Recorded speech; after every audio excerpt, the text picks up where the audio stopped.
আমাদের গ্রামের পাশে একটা বিবাহ হচ্ছিল, ব্রাহ্মণের বাড়িতে বিবাহ হচ্ছিল। তো কন্যা পক্ষ আসছিল পাত্রপক্ষ দেখতে। ব্রাহ্মণের ছেলে ব্রাহ্মণের মেয়ের বিয়ে হবে। তো পাত্রপক্ষের আতিথেয়তা বা পাত্রের যোগ্যতা, ব্যবহার, ঘর বাড়ি সব পছন্দ হয়েছে। এক প্রকার তারা রাজিও হয়ে গেছিল, এই বিবাহ আমরা দুই পরিবারের মধ্যে সংযোগ করতে পারি। প্রায় ঠিকঠাক। তো একবার কন্যা পক্ষ থেকে জানতে চাইছিল যে আপনাদের এই যে বিষয় সম্পত্তি, এই ইনকামের উৎসটা কি? ইনকাম কি আপনাদের? চাকরি না ব্যবসা? তো বরপক্ষ পাত্রপক্ষ বলেছিলেন যে আমাদের হোটেলের ব্যবসা আছে, চালু হোটেলের ব্যাপার, খুব চালু। সেইটা শুনে কন্যা পক্ষ পিছিয়ে যায়। তারা বললেন যে আমাদের পক্ষে এই বাড়িতে সংযোগ করা উচিত হবে না। তো পাত্রপক্ষ বললেন, কেন? আমাদের কিসে কম? ছেলে উপযুক্ত, শিক্ষিত, যুবক, সুন্দর ছেলে, স্বভাব চরিত্রে, দৈহিক গঠন সব দিক থেকে উপযুক্ত ছেলে, এবং বিষয় সম্পত্তি কিসে কম আমরা?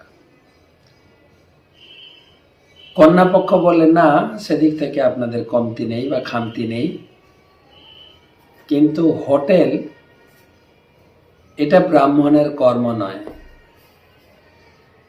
ব্রাহ্মণ সে ভগবানের থালা বাসন মাজতে পারে, কিন্তু সে লোকের এঁঠো বাসন ধোবে না। হোটেল বিজনেসটা ব্রাহ্মণদের নয়। সুতরাং আমরা খুবই দুঃখিত যে এই বাড়ির সঙ্গে আমরা সংযোগ করতে প্রস্তুত নয়। কিছু কিছু বাড়িতে এখনো তারা এই স্ট্যাটাসটা মেনটেন করেন। ব্রাহ্মণ আভিজাত্য, তাদের ভদ্রতা, তাদের বৈদিক জ্ঞানের যে বিচার, এগুলো কিন্তু দেখা যায় অনেক ক্ষেত্রে এখন আছে। তারা যথারীতি ভগবানের উপাসনা করেন নিয়মিত। এখন তো ব্রাহ্মণ সব দেবদেবীর পূজা করে, কালী পূজা বেশিরভাগ দেখা যায়। শাস্ত্রে বলা আছে, বেদজ্ঞ যারা বেদের সম্বন্ধে অবগত, বেদের যে মুখ্য বিষয় ভগবানকে জানা, সে বিষয়ে তারা খুবই এক্সপার্ট। ভগবানের কিভাবে পুজো করতে হয়, ভগবদ গীতাতে ব্রাহ্মণ সম্বন্ধে, ক্ষত্রিয় সম্বন্ধে, বৈশ্য সম্বন্ধে, শূদ্র সম্বন্ধে সব আলোচনা হয়েছে। কিন্তু ব্রাহ্মণের 9টি গুণ, ক্ষত্রিয়ের 6টি গুণ সব আলোচনা হয়েছে। ব্রহ্ম কর্ম স্বভাবজম, ক্ষত্রিয় কর্ম স্বভাবজম। 18 অধ্যায় পড়বেন, সেখানে বিস্তারিত বর্ণনা দিয়েছেন ভগবান নিজে।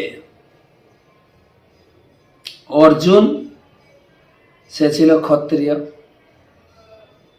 যুদ্ধক্ষেত্রে যখন সে যুদ্ধ করবে না বলে মনস্থির করলেন এবং বললেন যে আমি ভিক্ষা করে জীবন ধারণ করব, তবু যুদ্ধ করতে পারব না।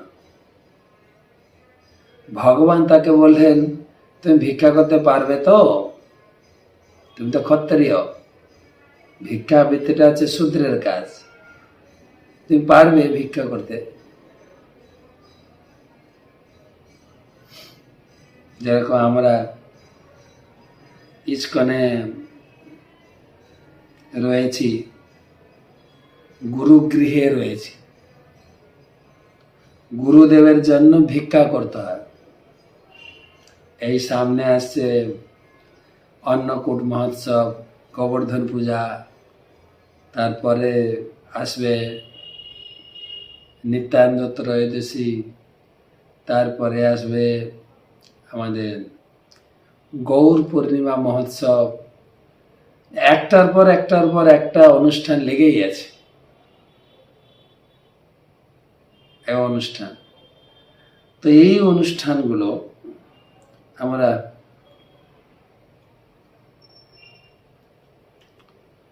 আমাদের ভিক্ষা করতে হয়, কিন্তু আমাদের ভিক্ষা করার স্বভাব নয় তো। সেই জন্য আমাদের ইস্কনে শিখেছে ডোনেশন কালেকশন। আমরা ডোনেশন কালেকশন করছি, সবার কাছে একদম ব্রিফ কেস নিয়ে, একদম রসিদ নিয়ে হাজির। তথাপি ভিক্ষা করতে করতে করতে করতে যখন অহংকার থেকে মুক্ত হব, ধীরে ধীরে ধীরে ধীরে অহংকার মুক্ত হলে সে ধীরে ধীরে ভগবানের দাসত্বে পরিণত হয়।